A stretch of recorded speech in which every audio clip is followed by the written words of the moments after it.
Hello everyone, welcome to study Netic. मैं हूं पूजा मेहता और यहां पर आज बता रही हूं क्लास 12 की अकाउंट्स के एमसीक्यूज। प्रीवियस ईयर के ये एमसीक्यूज हैं, सिर्फ 5 एमसीक्यूज के वीडियो में बनाती हूं।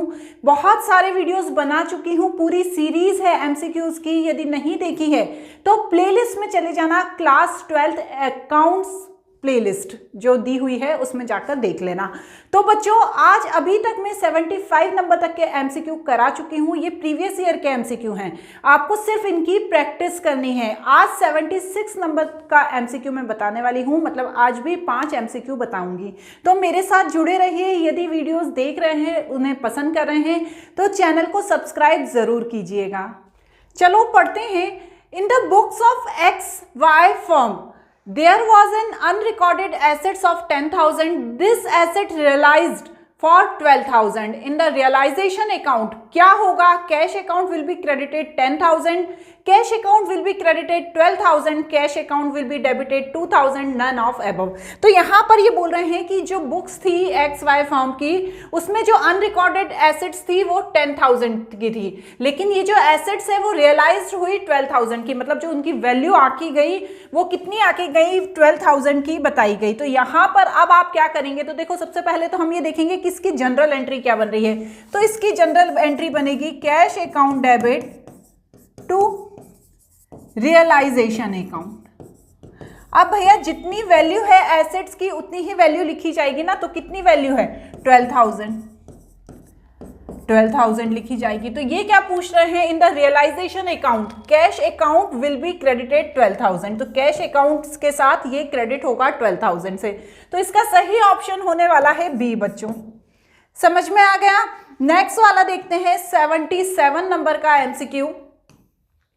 E and F were partners sharing profit equally. They decided to dissolve the firm and goodwill was taken by E. An agreed value is 54,000. The required journal entry. तो देखो, यहाँ पर जो वैल्यू है 54,000 की वो किसको मिलेगी? E को मिलेगी। तो इसका हमें देखने से ही समझ में आ रहा है कि जब गुडविल की वैल्यू E को मिलेगी तो E के कैपिटल अकाउंट में चली जाएगी। तो E capital account debit to realisation account. तो इसका आंसर करेक्ट होने वाला है बी। जिसको मिलेगी उसे डेबिट कर देंगे, तो बस हमने उसको डेबिट कर दिया। नेक्स्ट देखते हैं question number MCQ number 78।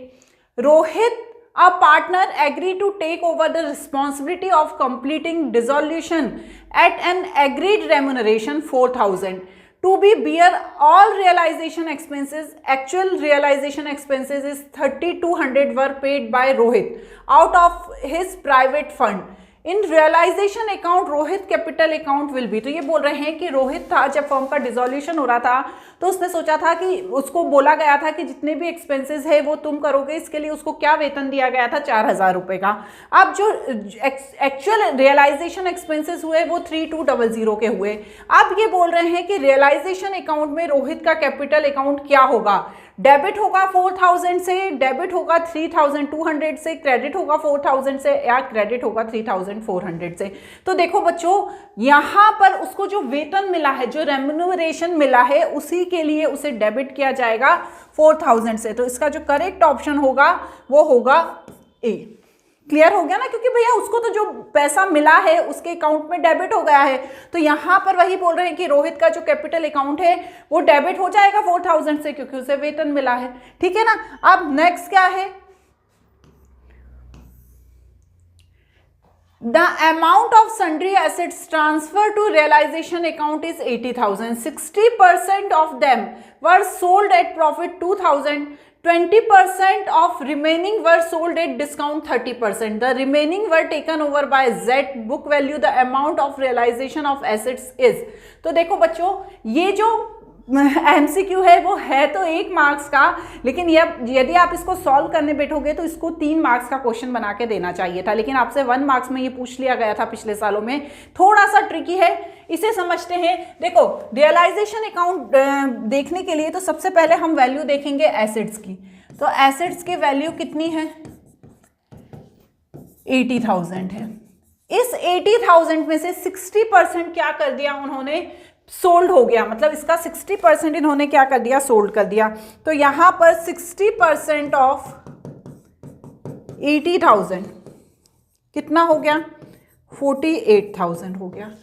Profit कितना बोल रहे हैं 2,000, तो इसमें प्रॉफिट कर देंगे 2,000, तो यहां पर आ गया 50,000। अब देखो 80,000 में से 48,000 तो हमने सेल कर दिया, ठीक है ना। तो यहां पर कितना बचा हमारे पास, ये देखो आप, तो यहां पर हमारे पास बचा 32,000। अब इसका जो 20% है, ठीक है, वो कितना निकलेगा, इसका 20% निकलेगा यहां पर 6400।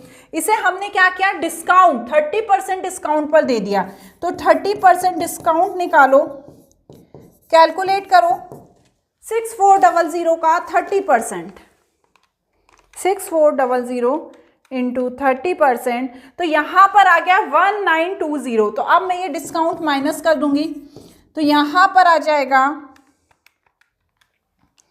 4480। तो यहां पर दो वैल्यू निकल कर आई है, एक 50,000 की, ठीक है ना, और एक 44,800 की। यहां तक आपको क्लियर हो गया। अब ध्यान से समझो क्या होना है इसमें आगे। इसमें यह होना है कि सबसे पहले जो एसेट्स है टेकन ओवर बाय जेड, यहां पे लिख रही हूं assets taken over by Z, कितनी एसेट्स हुई 80,000, इसमें से माइनस क्या करेंगे हम 48,000 और 6400, ये तीन हम जब माइनस करेंगे तो मेरे पास आ जाएगा 25600, और जो रियलाइज्ड वैल्यू निकलेगी वो कितनी निकलेगी 50,000 प्लस 44,880 और प्लस 25600। तो ये हमारी क्या होगी, रियलाइज्ड वैल्यू होगी। इनको प्लस कर लो,